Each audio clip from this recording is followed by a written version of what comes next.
have a part here from the book that I wanted to read again, just to catch everybody up. This is from page 66 of the raw material. And I think this is a really beautiful passage. I'd love to get your thoughts on it. Passage, but the Ra says, I am Ra. Consider, if you will, that the universe is infinite. This has yet to be proven or disproven, but we can assure you that there is no end to yourselves, your understanding, and what you would call your journey of seeking, or your perceptions of the creation. That which is infinite cannot be many, for manyness is a finite concept. To have infinity, you must identify or define infinity as unity. Otherwise, the term does not have any referent or meaning. In an infinite creator, there is only unity. You have seen simple examples of unity. You have seen the prism, which shows all colors stemming from the sunlight. This is a simplistic example of unity. In truth, there is no right or wrong. There is no polarity, for all will be, as you would say, reconciled at some point in your dance through the mind-body-spirit complex, which you amuse yourselves with by distorting in various ways at this time, which I love that part. This distortion is not in any case necessary. It is chosen by each of you as an alternative to understanding the complete unity of thought which binds all things. You are not speaking of similar or somewhat like entities or things. You are everything, every being, every emotion, every event, every situation. You are unity. You are infinity. You are love, light, light, love. You are. This is the law of one. So I think that I love that so much. I think it just chills every time. Yeah, right. It's so powerful. And gosh, I mean, I'd love to know, I guess, more about the 7 densities, maybe quickly, just to explain that so we can just dive into everything else. But just so people understand when we're speaking about the densities. So Ra comes through and has this message of we are love consciousness. There's one creator, one love, one source. And in order for source to know itself, it has to split up into a million different things. And, there has to be polarity, and we have to experience it in order to know the truth of love, because without polarity, we cannot know what we are. And I think that's a really easy way for people to not easy, but maybe a more helpful way for people to look at it. This idea that if there's only oneness cannot know itself without duality. And so therefore, we are in this grand disillusion of noise, shapes, and sounds so that we can remember ourselves, right? Yeah, well said. This is what is so amazing about the law of one, is that it lays out so many explanations about the archetypal design of the universe, that we can see a lot of we can see glimpses of it already that are provable. Like in the 7 densities, we can look at the first 3 and for a fact say, okay, yeah, we can definitely see that these first 3 densities exist. And then Ra says, and here's what the next 4 look like, right? So it's we can trust that the first 3 exist. It's not that far of a stretch to see how that progression would continue. So when we talk about the densities of consciousness, the best, I think, place to start would be either the colors of the rainbow or the notes on the musical scale. So each one of us is a microcosm of the universe, and we each have 7 chakras, right? Yes. And those chakras are actually the progression of how our consciousness evolves through many, many lifetimes. As we gain more experience, our vibration increases, and we access more of the powers of consciousness. Right. And so actually, the universe itself follows the same exact blueprint. As that quote you read says, you are the universe. You are a miniature fractal of the whole totality. So the first density is the density of the 5 elements, basically. Earth, water, fire, air, and space, or prana. And so when consciousness projects the universe, it has to do so through evolution. So another way you could think of it is the creator doesn't just poof anything into existence, right? It has to evolve. It has to get there through a progression, because it's all one. It can't be divided. So the creator begins as the 5 elements, spends, a couple billion years. Think about planet Earth as just like a floating rock of magma and water interacting. And eventually those 5 elements interact, and the second density of consciousness evolves, which includes anything that has growth or movement. So that would include microbial life, plant life, insect life, and animal life. So consciousness kind of levels up and experiences the density of awareness, where it can become an organism that interacts with its environment and has to survive and things like that. And so at least on planet Earth, second density, we know, lasted about 2 billion years until eventually consciousness evolves into the third density, which is the density of self-awareness. Right. And that's where human beings evolved, where you could almost think about how consciousness kind of does an about face and flips in on itself and becomes an object to itself and goes, I exist. Right. Now I can think about past and future. And so that's third density. And that is essentially where we are now. Although Ra says that as of 2012, our planet just clicked into the beginning of the fourth density. Consciousness.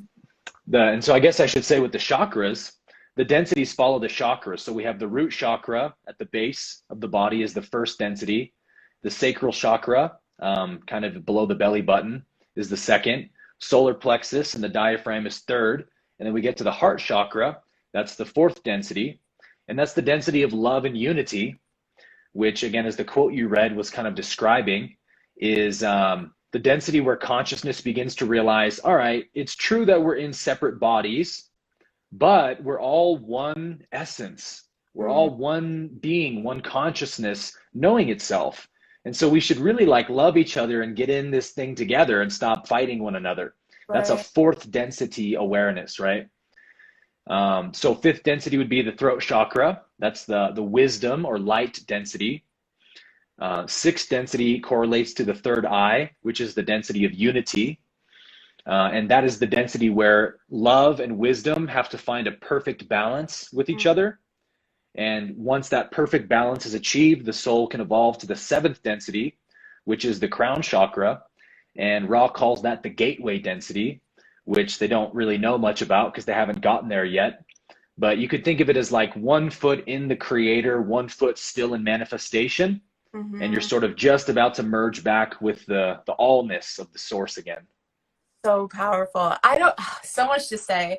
I don't know if it was something that I watched in one of your videos, but I think you described it as like, you can almost think of it like the heartbeat of the creator rippling almost outwards and manifesting in these like different dimensions. And the only difference, from what I understand with our dimension, our state of consciousness, is that we go under the veil of forgetting and we forget that we're a part of this whole thing. And also we're the only density that can conceive separation, because we come up with the I, we have the thinking mind, we have these like supercomputer brains that allow us to, achieve amazing things, but at the same time create attachment to everything that we see, because we forget the true I am, the true creator, Christ, that is in each and every one of us.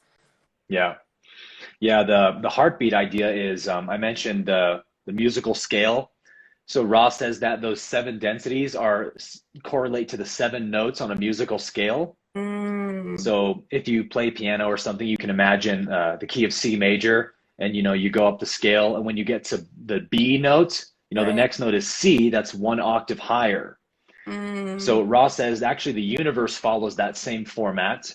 Or if you think about the color wheel of the rainbow, when you go from red all the way to violet at the top, the next spectrum is red again. Right.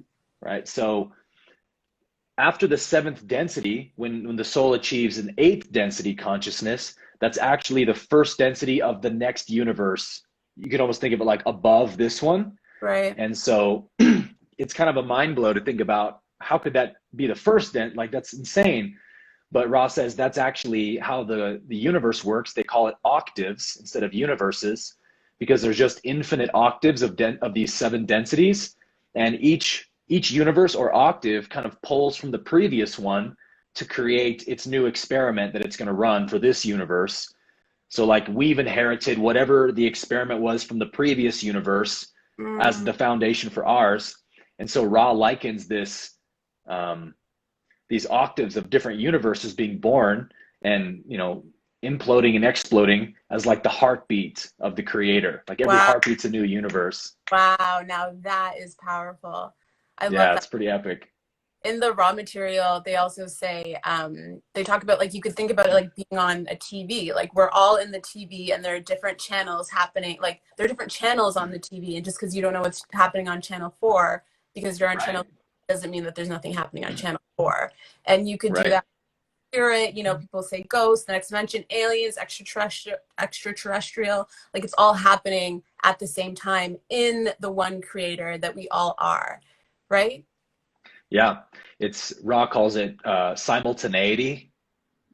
Like it's all happening at the exact same moment because there's really no time in the creator.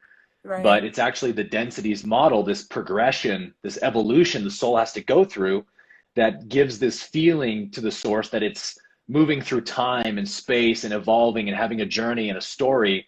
But really, if you zoom out all the way, it's all just like one space of a game board. It already Oh, exists. right.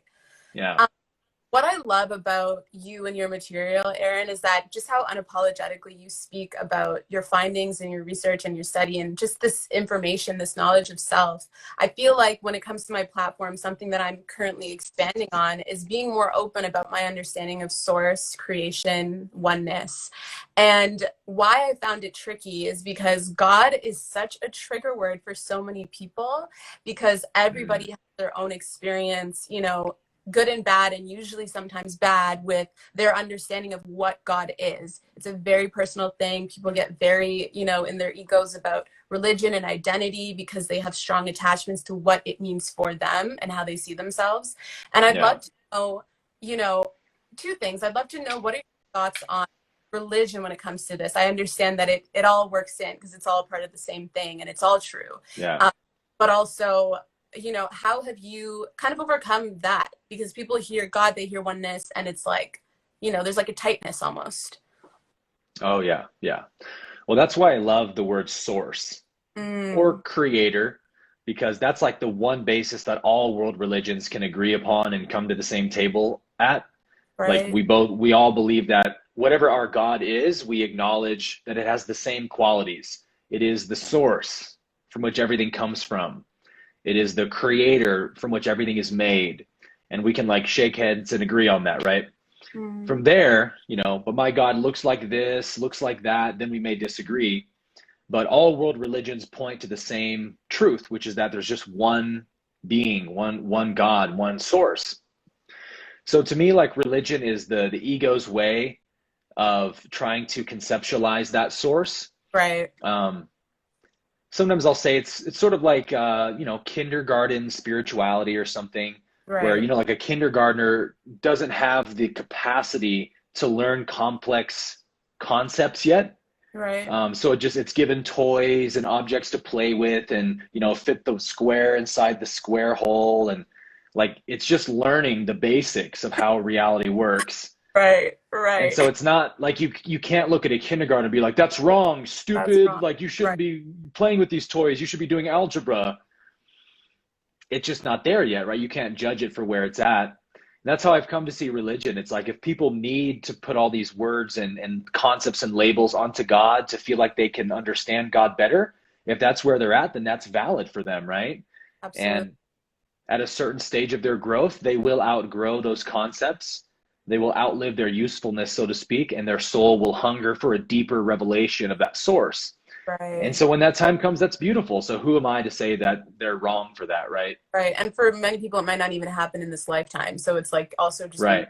people on their journeys. I like to think of it like source is, I almost think it's like it's too big. It's because there's so much that you have to face within yourself when you come to these truths. And I think that for a lot of people, like, their God is very small. We have a very finite idea and understanding of what source is, what creation is, because we don't understand ourselves, you know? And as you said, we get threatened when people try to, you know, come for our God. But I like to think of it like our God is just, you can, you know, subscribe to whatever you want to believe, but also just be open to the idea that God is huge. God is eternal. Yeah. And one of the things that I have I guess the biggest revelation that I've had through your work is understanding the eternity of every moment. And so I have the theory that everything is happening in the now. It is eternity. We are eternal. And when we're present, we're able to tap into the eternal, almighty creator, whatever you want to call it, energy, bliss, joy, whatever it is. But we all know what it feels like to be at one with ourselves. From there, I think to conceptualize a lot of, what we're talking about, you really have to move into a space of deep reverence for life, because you understand that we literally nothing about our existence. We know nothing. Like, I remember going on a walk one time. I have a lot of revelations walking my dog, and I looked around. And, Same. Yeah, I looked around and I was like, we're in a storybook. This is like a magical storybook. What is a tree? What's a bird? What is a flower? And I think it's Eckhart Tolle, and Sadhguru is another one who talks about taking the names off of everything they label. Instead of saying, this is my hand, just look at it. Just look at it and don't try to name it. Just be with it. And we realize that all of these words and names that we give things, it's just for our own mental understanding. But what is it behind that mental conception?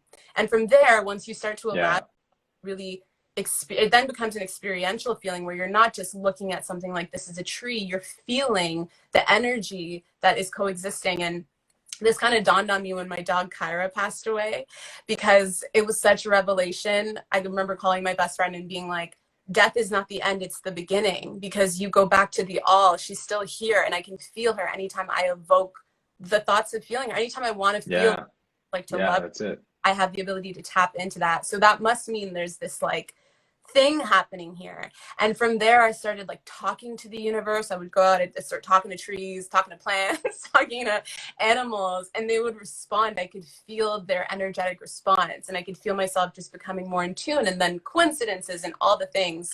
But my point in saying all that is that once we open ourselves up to the understanding that we are the creator, it is God who moves through us. You can word that in whatever way you want. We're the children of God, we're the light of God, we're the heart of God. It is that energy that gives us life, right? So therefore we are it. And once we have that understanding, it's so scary for a lot of people, because in this society, we're so conditioned to believe that it's wrong to feel good.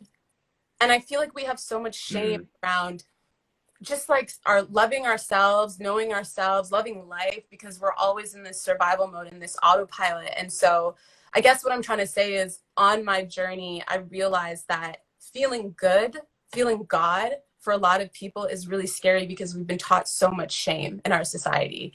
And so how can you tell someone, accept yourself and know yourself as the creator, when we don't even feel worthy of like dancing in public or like laughing too loud, or, because there's a fullness. You have to truly step into the eternity, and the eternity is unknown and it's scary. And that was the whole tangent, but I can't wait to say about it. Well, I love how you're touching on the concept of eternity. I think that that's a great place for anyone to start, to really just get a little bit of a taste and flavor for their true nature. We can all begin by playing with this concept of eternity, but I'll tell you what, like, if you really just meditate and contemplate on this idea that I am eternal, like I was never born, I've always existed, and I will always exist, man, it can put you in a really altered state pretty quick. And like you said, your perception of reality just starts to change so dramatically, and you realize, I don't know what anything is. I don't know who I am, what this body is, like how did I get here? It's all just this marvelous play of this one infinite creator. It doesn't really have a purpose other than the creator experiencing itself. Right. And so, just all the pressure's off. The burdens have been lifted. There's nothing to do. There's nowhere to be other than to just be and enjoy this adventure of self-discovery, right? Right. So one of my favorite quotes from the Buddha is from the Diamond Sutra, where the Buddha says, "No beginning is the highest truth." And to me, that's the access point to beginning to just get a glimpse of your true nature. You really just have to spend time contemplating and meditating on these truths and bringing your mind back to them, to just let them permeate you. It's very rare that these realizations dawn on somebody in an instant. And typically, even if they do, like what happened to me at 27, I had this epiphany of, oh, I'm not a body. I'm not even a mind. I'm just pure consciousness dreaming all of this. It just threw me into this altered state. And even then, my mind couldn't hang on to it. It was too much. Right. The hardwire came back online and the default mode came back online. But I went, okay, well, that level of awareness is possible because I experienced it. So how do I get back there? And it's just been this process of every day just loving reality more, wanting and desiring to know reality as it really is. Right. Like we're just looking at this matrix of concepts and ideas that we've projected onto the world, like you said. And it's like none of it actually is true. Like it's all just definitions we relate to. Right. But we never relate to reality, because if we did, we would be in bliss all the time.